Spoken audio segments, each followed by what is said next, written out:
Traveling around on the heroic Harley, but where do you store your stuff? Let's get into this one.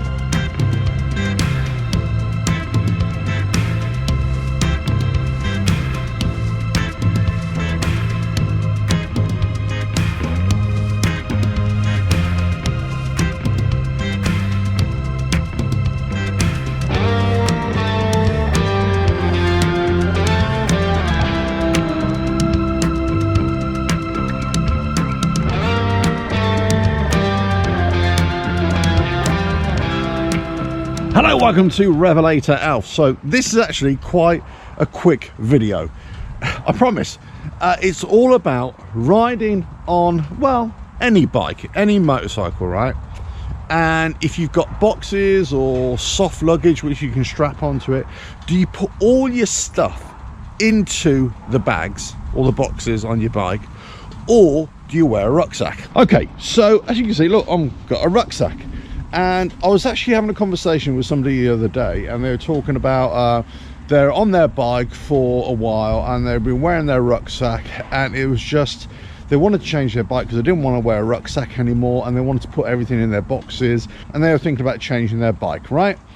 And I thought, yeah, okay, that sounds fair. The other argument I've heard is that people don't want to ride with a rucksack on their back just in case they fall off and it's going to really, you know, cause some extra damage.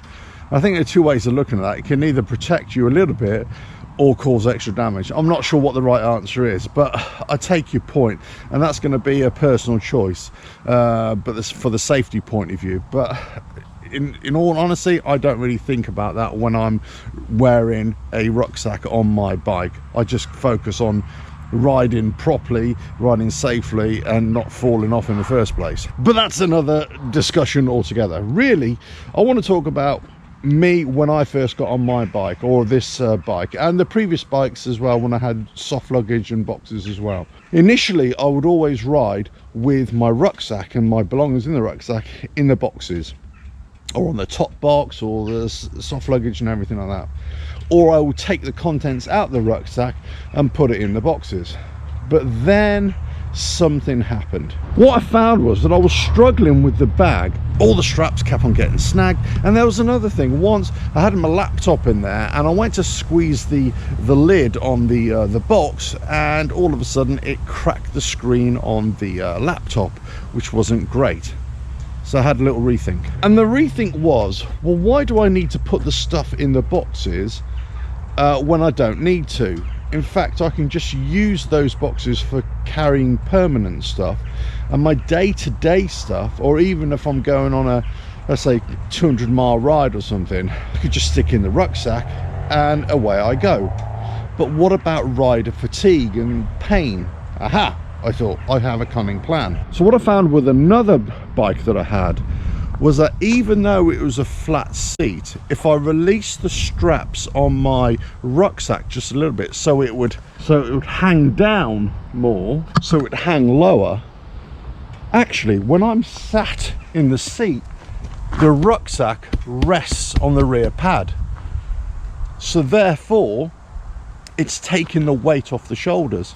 So when I'm riding around with my rucksack, I don't even feel the weight of it. It's actually resting on the rear seat. It's just kind of keeping it in position, but there's no weight, so I never feel fatigued. So the moral of the story is, if you're going to ride with a rucksack, and if you think that it's going to weigh down on you, first of all, change the style of rucksack that you've got, so it's a deeper one, a longer one perhaps, but also release the straps a little bit so it sits a little bit lower, so that when you're sat on the bike, the rucksack actually rests on the rear pad, and therefore relieves the pressure on you, and you can ride for a lot longer, a lot less stress, a lot less weight on your shoulders, and you'll feel refreshed and less fatigued when you get to your destination. So there we go. Ride with a rucksack doesn't have to be an issue, as long as you've got the right type of rucksack and you let it rest on the rear pad. Right, with that said and done, I'm going to head on down the road with my rucksack and go and do a full day's toil. Catch you again. Ta-ra.